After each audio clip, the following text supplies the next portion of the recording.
As you know, President Obama and our administration have made climate change a top priority, and we've made significant strides to cut carbon pollution at home, to help bolster our resilience to the impacts of climate change, and lead international efforts to combat this global challenge.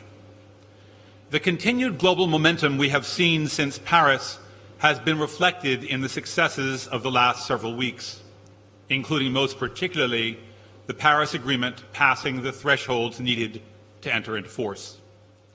This context and momentum are hugely consequential, and their importance should not be ignored. It reflects global demand for action and movement to follow through. Here, in the context of the climate talks, we've begun the transition away from negotiation and toward implementation. Our Moroccan hosts have really been excellent throughout, and we look forward to working with them going forward. The U.S. team has spent the last week in a series of consultations and informal meetings to determine the shape of various working groups and initiatives launched by the Paris Agreement.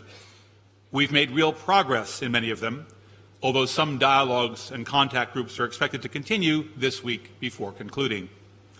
We've been focused in particular here on the work to flesh out the transparency system, which is the bedrock of this agreement.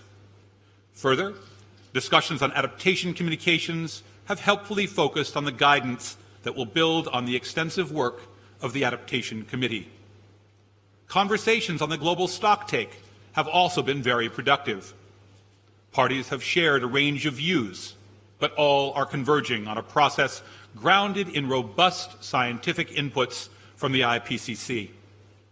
We're also tremendously excited this week to launch the first CMA under the Paris Agreement, namely the first meeting of parties who have joined the agreement. As you're also likely aware, we have a high-level delegation from the U.S. Secretary of Energy Ernest Moniz has been here on the ground doing work on clean energy deployment and on our Mission Innovation Initiative. Secretary Kerry will join us tomorrow and Wednesday to hold a series of bilateral meetings and will deliver a speech that highlights the urgency of addressing climate change and the importance of continued ambitious climate action around the world.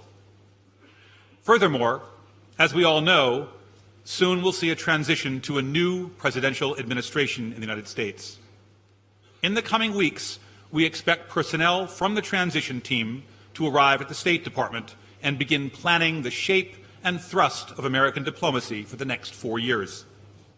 At this time, I do not have information about when that process will start or who will play a role in it, and I cannot speak for the President-elect's team or to their outlook on international climate policy.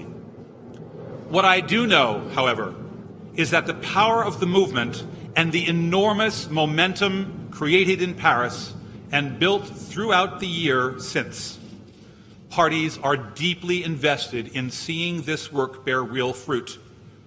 With the agreement having entered into force, it's no longer a question of whether to accelerate the agreement's implementation, but rather a question of when and how.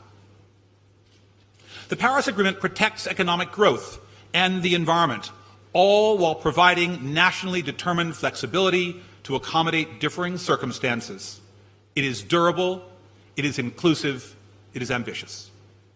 I also know that markets are moving and countries are following. Prices for renewable energy are continuing their dramatic fall, as several recent auctions for clean electrical power have shown in Latin America and elsewhere.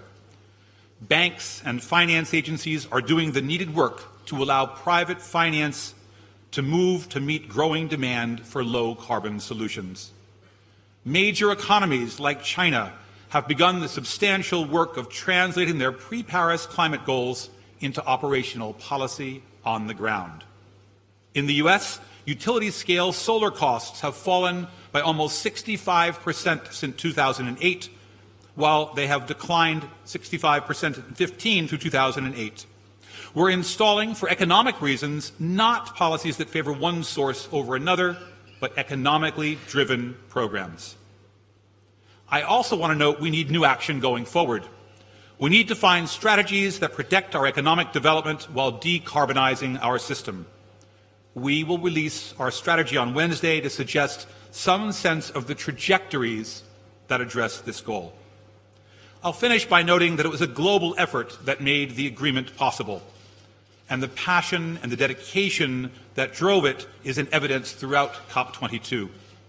Heads of state can and will change, but I am confident that we can and we will sustain a durable international effort to counter climate change.